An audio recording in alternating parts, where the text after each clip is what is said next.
The last time I used my Catalyst account in Skyrim Abyss was on stream, and it really didn't go well.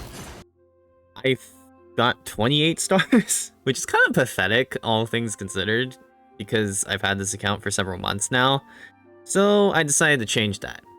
And what better way to change the account than to start with a game of Pong? Man, this is such great content. Aren't you guys enjoying this? Man, it's totally not like I just posted a video about this event. It totally didn't happen. No, I don't know what you're talking about. Now, aside from the difficulty on floor 12, I also had a tough time on 11-3. The crows that spoke of my demise often shot tons of missiles towards my face. They also flew just out of range of Klee's normal attacks. This prompted me to level up Yanfei, as she would have an easier time hitting those devilish machinations. I also wanted to level up Lisa's talents, as I had built her to be a main DPS, so her damage would greatly benefit from the higher levels. Wow. She also has one of the highest scalings in the game on her skill, making it a very valuable thing to upgrade. After leveling up Lisa, Yanfei, and other miscellaneous units, this was the result.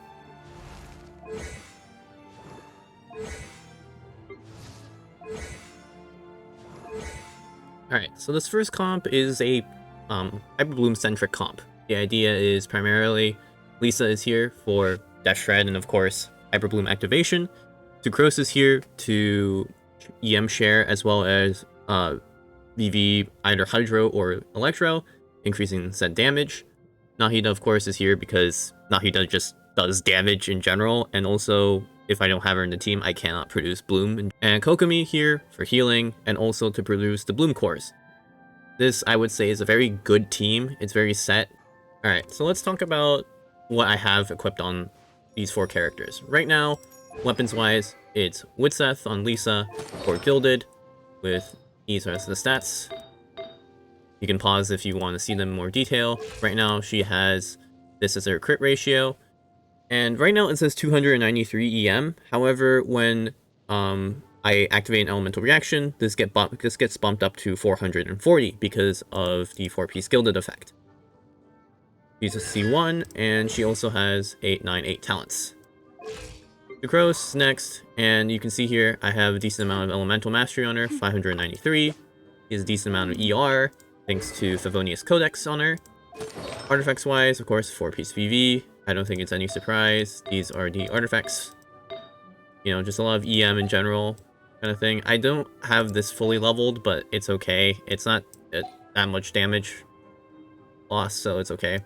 Constellation-wise, C1, talents 1 to 2. It doesn't really matter if I level these talents up because she's not doing damage herself. Nahida, level 90, the first level 90 character on this account. You can see the crit ratio is not that great, but this doesn't account for her passive, so it's actually not too bad. 650 EM as well. Weapon is the map Mare, because that's literally the best one I have for her. Artifacts, 4-piece Deepwood, so that I can do even more Dendro damage with both Hyperbloom and her own damage. These are the artifacts.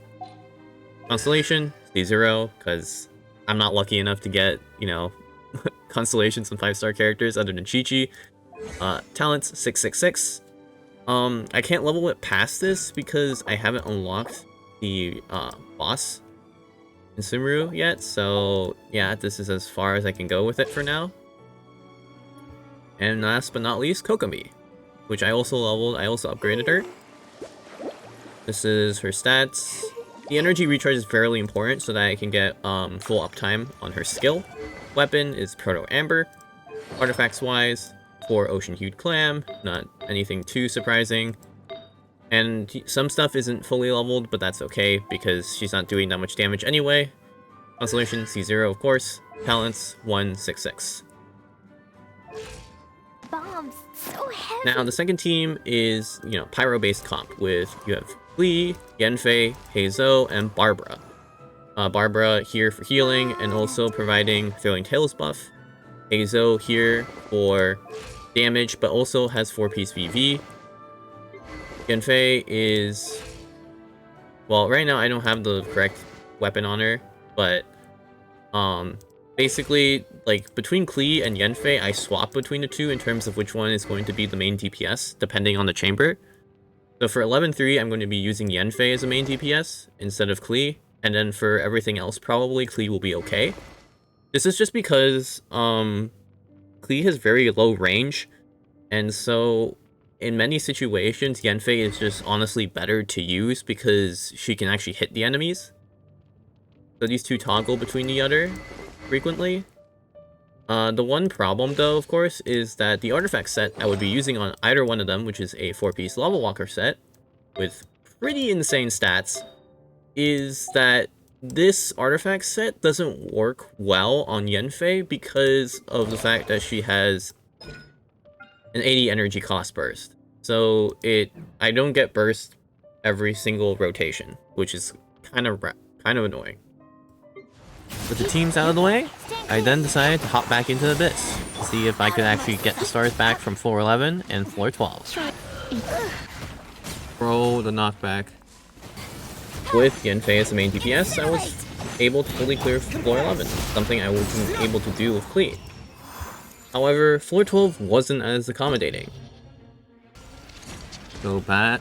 I kind of went off the position, but it's okay. That's pretty good damage. Okay. We finished it with like a minute left on the clock, but I don't think that's enough time to do this. I mean, I could be wrong, but I don't think this is enough time. Honestly, we're not that far off. I was able to fairly easily 2-star Chamber 1, but I wasn't able to make the gap to a 3-star clear. Overall, the Hyperbloom team performed fairly well, but I was lacking significantly on the Pyro team. None of the characters had any off-field damage in that team comp. And no, 4P's Ocean Cube Clamp doesn't count, okay? That's not significant damage. I tried experimenting around with certain substitutions, such as swapping Hazo with Sucrose, when I realized there was also an issue with the Hyperbloom team. On paper, the team sounds great. However, Sucrose can almost never trigger Swirl. This is because Nahida's E, for all intents and purposes, permanently afflicts the enemy with Dendro, preventing the Swirl reaction from going off. You can actually more clearly see this when I'm trying to get the stacks with Hazo. If a Swirl reaction goes off, Hazo gets a stack, and in these instances you can see he never gets the stack, and that's because the enemy is always inflicted with Dendro. Because of this, Sucrose is effectively useless in the party, unable to apply the 4-piece VV debuff or buff with her EM passive. So what was the plan? I really didn't know, honestly. There were really no good options to put in. On a whim, they decided to wish on the standard banner, hoping for a miracle. Oh? Okay? Wait. Yo, that's huge. Wait a minute, this actually this changes everything. Wait, this actually legitimately changes everything. Holy Mother of God. Okay, wait. Oh, now I need to think about the comps now. Wait, the comps actually significantly change, I think. 'Cause... oh man. What the heck? Huh. Mona gives me so many options now. I did not expect to get a Mona from a standard banner. What? Oh my god.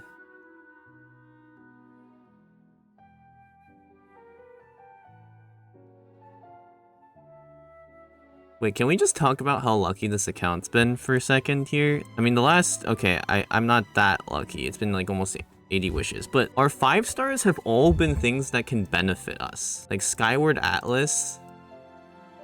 Dude, Skyward Atlas, now a Mona? And that comes to my, well, new character, Mona. Mona is extremely useful in this team. Like, she amplifies the damage significantly through her ult. And she fits in very well with this comp. Next episode, right, I will finalize the teams. Next episode I have to level Mona, right? But I'll finalize teams and we'll see how it goes. Because I think we have a genuine chance to 3-star or 36-star the Abyss with these teams. If I use them correctly in this setup, I think we have a chance. Anyway, that's about it. Thank you all for watching. And, well, next episode, we're leveling up Mona.